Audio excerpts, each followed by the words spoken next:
Sudah pemirsa, sekarang hari Minggu, hari di mana kita boleh berefreshing. Bismillahirrahmanirrahim.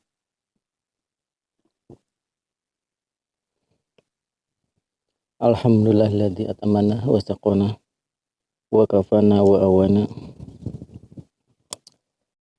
Sekarang para janda, para duda lagi naik daun.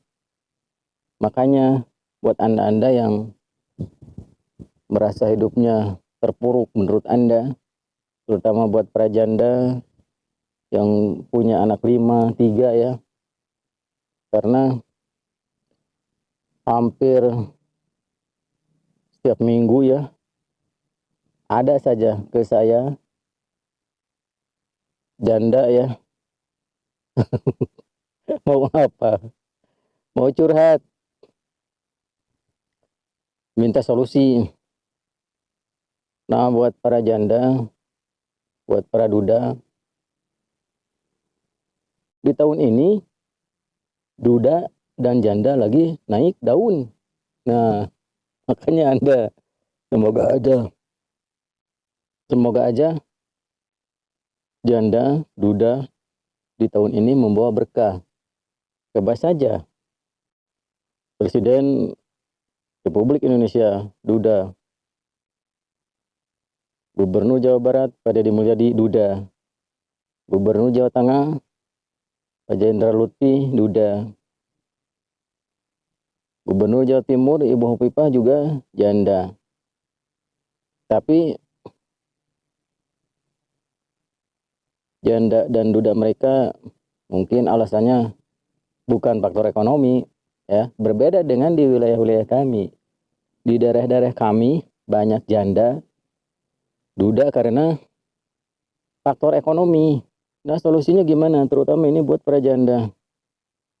Coba bayangkan janda anak 5, anaknya masih kecil-kecil, masih ada yang menyusui karena ditinggal mati. Ada juga yang beranak 3 masih kecil-kecil, ditinggal suaminya, cerai hidup. Itu namanya anak yatim. Anak yatim ya, masih kecil-kecil. Khawatir. Itu juga sering ada santunan setahun sekali buat anak-anak yatim, para jompo ya. Tapi anak yatim itu hidupnya tidak hanya 1 tahun sekali, hidupnya tiap hari. Yatim itu hidupnya tiap hari. Mau untuk siapa saja ini, bukan hanya untuk janda, duda yang merasa menjadi muslim. Anda yang merasa terpuruk karena faktor ekonomi ya. Pertama, hidup ini harus punya tujuan. Ya, solusinya itu. Pertama harus punya tujuan. Kedua harus tahu dunia ini tempat apa. Apa tujuan kita di dunia ini? Nah, sesuai dalil bahwa jadi Allah menciptakan jin dan manusia itu hanya untuk beribadah. Nah, niatkan kita ini di dunia ini hanya untuk beribadah. Terus kita harus tahu dunia ini tempat ujian. Kalau Anda tidak mau diuji, maka ya pulang. Pulangnya kemana? Pulangnya ke rahmatullah.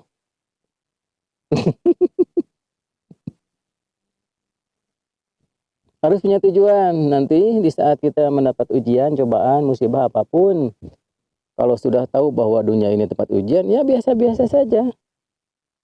Terus tujuan kita kan mengabdi, beribadah. Kalau ada apapun yang menimpa diri kita, itu merasa diri kita terpuruk. Kalau sudah punya tujuan dan tahu dunia ini tempat ujian, biasa-biasa saja. Biasa-biasa.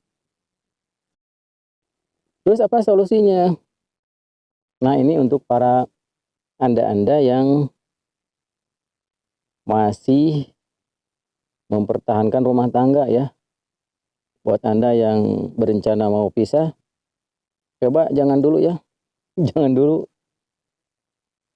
Pertama, rubah mindset Anda, harus punya tujuan dan harus tahu dunia ini tempat apa. Terus buat suami istri nih, ketika Anda para suami mencari nafkah, berangkat dari rumah, pergi ke tempat pekerjaan, niatkan ya ibadah, mengabdi kepada Allah, disuruh menafkahi anak istri. Ibadah menafkahi anak istri, mencari nafkah. Untuk hasilnya serahkan ke Allah ya. Nanti misalkan kita bekerja seharian dari pagi hingga malam cuma dapat 30.000. Terima saja, syukuri. Hasbunallah wa ni'mal wakil ya. Terima saja, syukuri. Alhamdulillah ya Allah, aku dapat 30.000. Alhamdulillahilladzi at'amana wa saqana wa kafana wa awana. Begitu.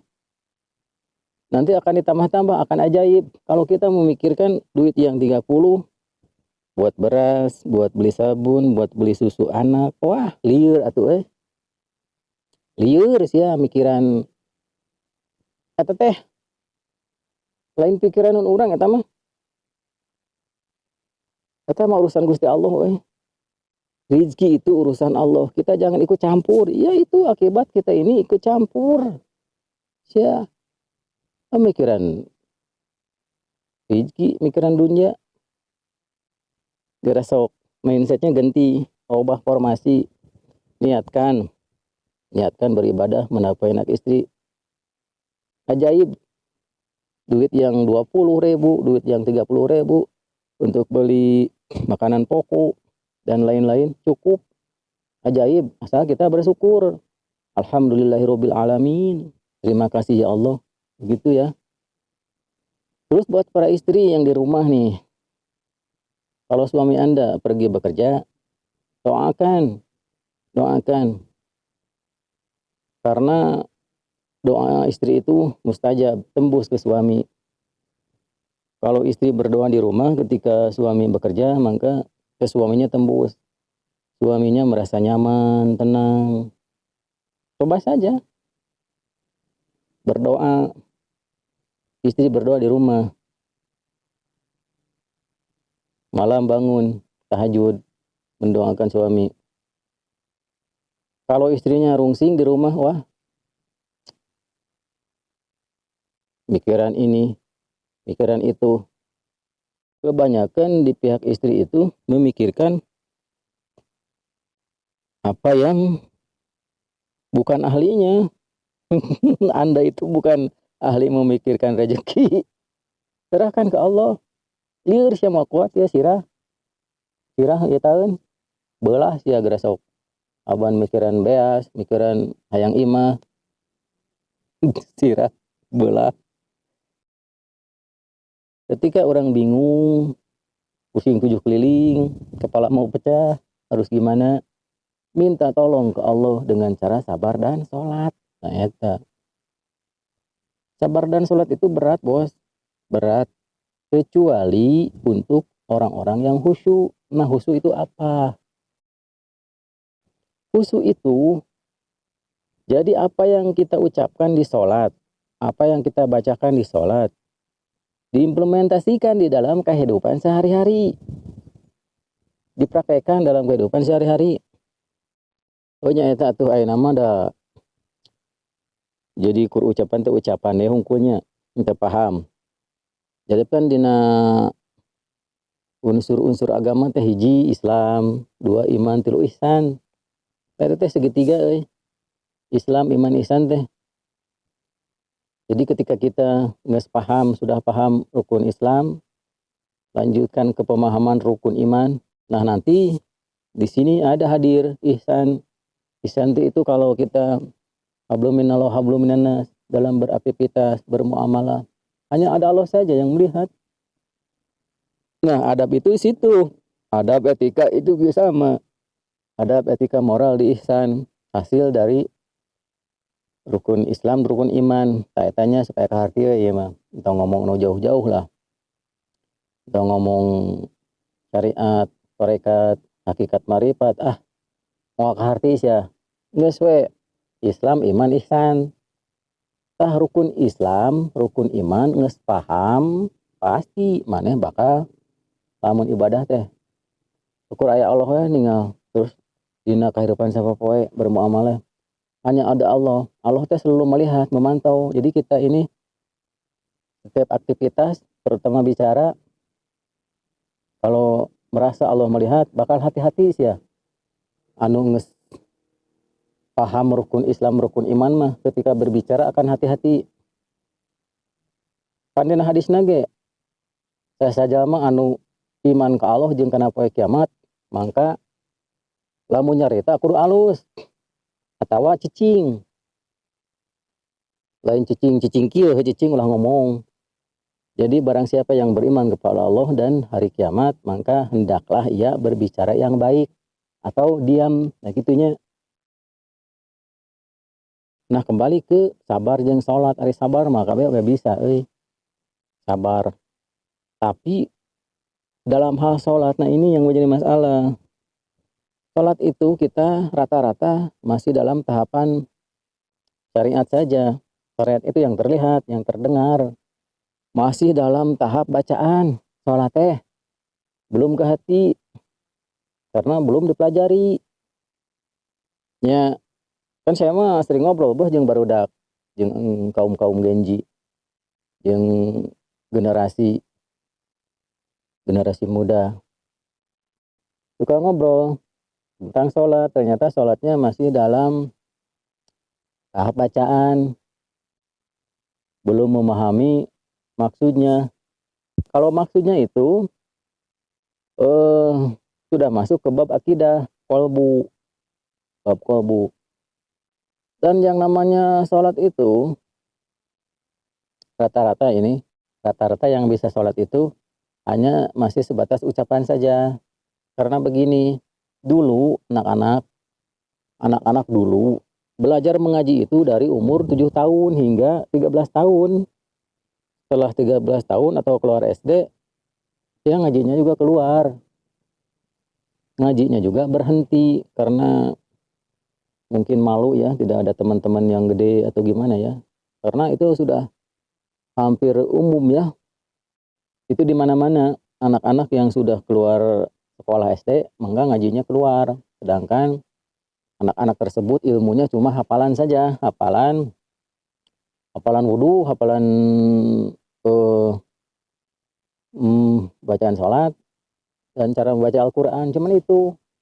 Untuk masalah kolbunya belum dipelajari, karena emang kalau bab kolbu, bab iman itu harus sudah dewasa. Minimal lah 17 tahun lah, 18 ke atas. Nah baru kita pelajari rukun iman, bab akidah. Nah di situ bedanya anak-anak dengan dewasa. Kalau anak-anak mudah menghafal, mudah mencangkem, susah untuk memahami, mengerti. Tapi kalau orang tua, kaum Genji, susah untuk menghafal, susah untuk mencangkem, tapi mudah untuk mengerti. Nah gitu.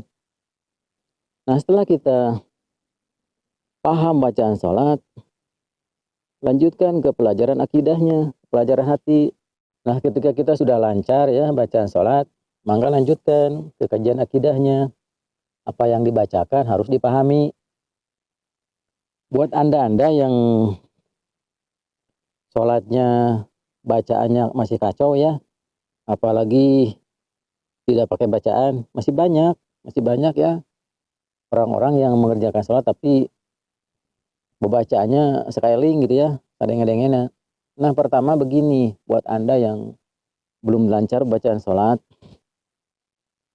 supaya teu wegah cek bahasa Sunda mah, supaya teu wegah pan eta teh bacaan salat teh panjang, aduh cenah euy.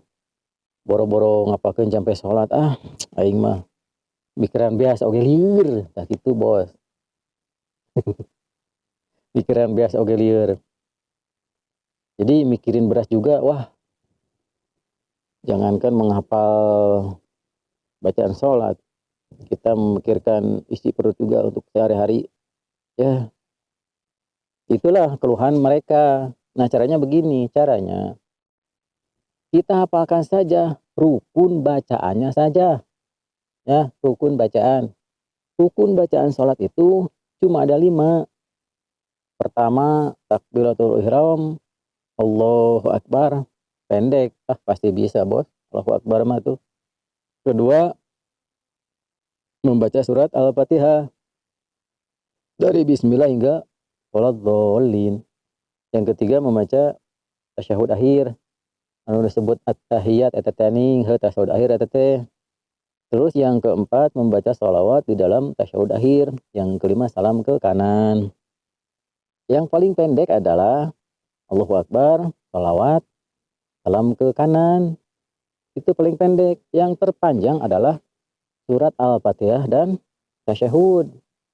Nah, yang pertama harus Anda hafalkan adalah surat Al-Fatihah. Bagi Anda yang tidak bisa membaca Arab, membaca Latin, maka download. Anda kan pasti punya HP. Download MP3 Al-Fatihah. Download yang lagi ngimam lah, lagi ngimam sholat, download. Terus diedit, suaranya dilambatin. Usahakan beli headphone yang gede, ini dengarkan tiap hari, diiringi oleh hati. Bismillahirrahmanirrahim hingga waladolin, diiringi dengan hati. Insya Allah lah bisa, 3 bulan juga bisa bos. Setelah kita paham membaca Al-Fatihah, lanjutkan ke bacaan tasyahud. Tasyahud akhir, tasyahud itu ada at-tahiyat, al-mubarakat, as-sholawat, at-thayyibat, lillah. Ya, ini trik supaya cepat paham. At-tahiyat, al-mubarakat, as-sholawat, at-thayyibat, lillah.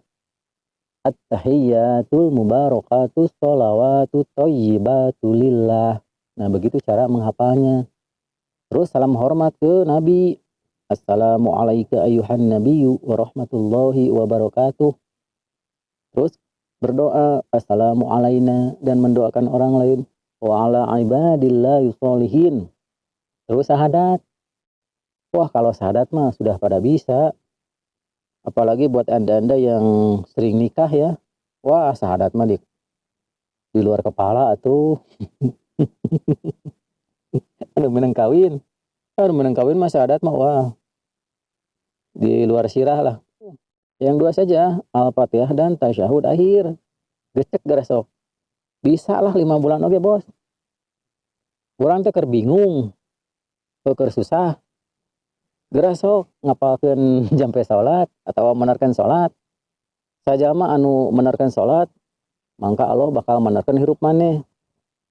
Perbaiki salatmu, mangka Allah bakal memperbaiki hidupmu. Sok sanajan lain hadis eta teh bos, tapi referensina kana dalil kana Al-Qur'an eta teh. Perbaiki salatmu, mangka Allah akan memperbaiki hidupmu. Nah gitu bos.